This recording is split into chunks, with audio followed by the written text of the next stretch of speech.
আমি 4টে কেমো দিছি ভালোই, 5টা কেমোর সময় আমি একদম মরার মতো, মানে আর হাসপাতাল থেকে আমার ছেলে আনতে পারতেছে না আমারে। আচ্ছা, আমি মাথা ঘুরে পড়ে যেতেছি, মাথা ভেঙে মানে ঘাড় ভেঙে যাচ্ছে আমার, জি। মানে যে মাথাতে আগুন বেরোচ্ছে। আপনি আমাদের এখান থেকে আজকে কয় মাস ওষুধ খাইলেন? এটা 5 মাস শেষ হয়েছে।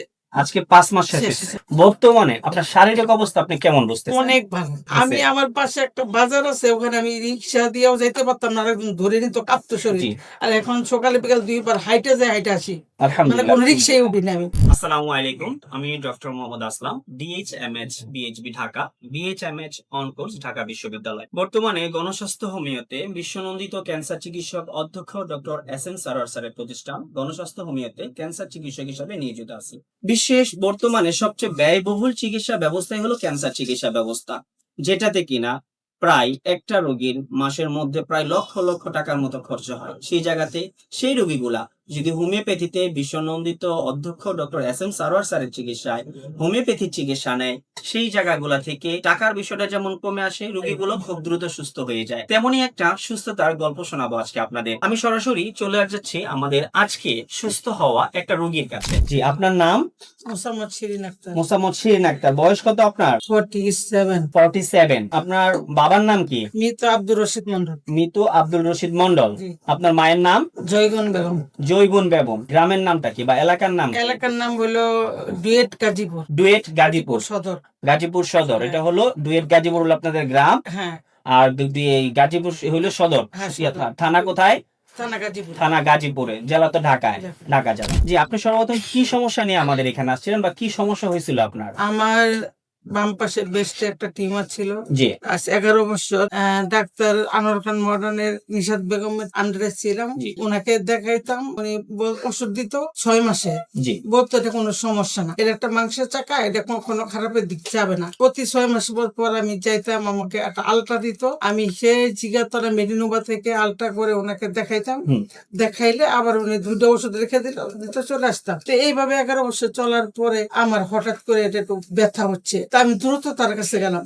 তো উনি একটা এফএনসি দিল, কিন্তু এই এফএনসি তে কিছু ধরা পড়লো। পরে আমি, আমার ছেলে বললো যে ওনাকে আর দেখাবো না, আমরা একটু ডাক্তারটা চেঞ্জ করি, কারণ 11 বছর একটা টিউমার উনি কেন অপারেশন করে না।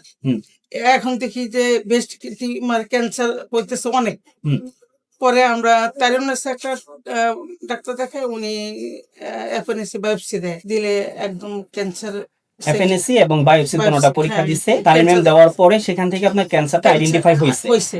এরপরে কি ব্যবস্থা নিয়েছেন আপনি? পরে ওখানে অপারেশন করছি আমি, পরে কেমো দেওয়ার জন্য ডাক্তার সাজেস্ট করলো। পরে মহাখালীতে আমি 5টা কেমো দিই। আমি 4টে কেমো দিছি ভালোই, 5টা কেমোর সময় আমি একদম মরার মতো, মানে আর হাসপাতাল থেকে আমার ছেলে আনতে পারতেছে না আমারে। আচ্ছা, আমি মাথা ঘুরে পড়ে যেতেছি, মাথা ভেঙে মানে ঘাড় ভেঙে যাচ্ছে আমার, মানে যে মাথাতে আগুন বেরোচ্ছে। পরে আমাকে অনেক কষ্ট করে একটা সিএনজি ভরা একটা আনছে। পরে আমি বলছি যে আমি আর কেমন দিব না, আচ্ছা। মরলে এবার মরবো, এটা সম্ভব না।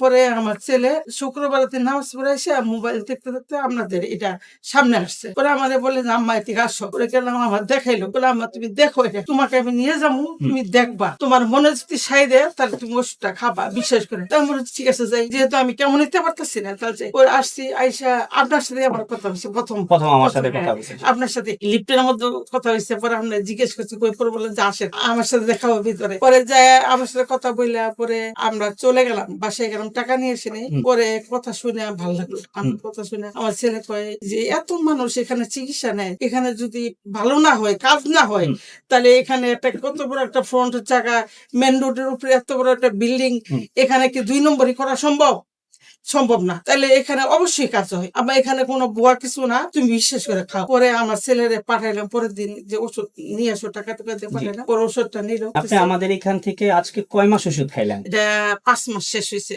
আজকে 5 মাস শেষ শেষ হয়েছে। হয়েছে। আমরা তো আপনাকে 4 মাসের পরে টেস্ট গত দিছিলাম। মাসে আমরা সব রোগীদেরকে বলে থাকি যে আপনারা টোটাল আমাদের এখান থেকে আগে 4 মাস ওষুধ খাবেন। হ্যাঁ। 4 মাস ওষুধ খাওয়ার পর আল্লাহর রহমতে অন্তত ক্যান্সারিয়াস যে জামটা, এটা তো আউট থেকে আমাদের বডিতে আসে, বাহির থেকে আসে, এই জামটা অন্তত নেগেটিভ আসবে। এরপরে যে কমপ্লিকেশন গুলা থাকবে, সেই কমপ্লিকেশন গুলা কভার করতে গেলে আরো 8 মাস ওষুধ খাওয়ার কথা বলি।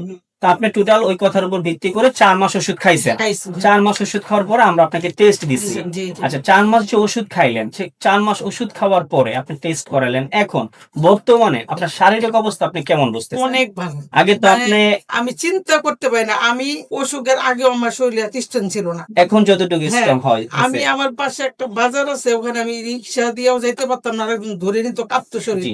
আর এখন সকালে বিকাল 2 বার হাইটে যাই, হাইটে আসি, মানে আলহামদুলিল্লাহ। কোন রিক্সায় উঠি না আমি।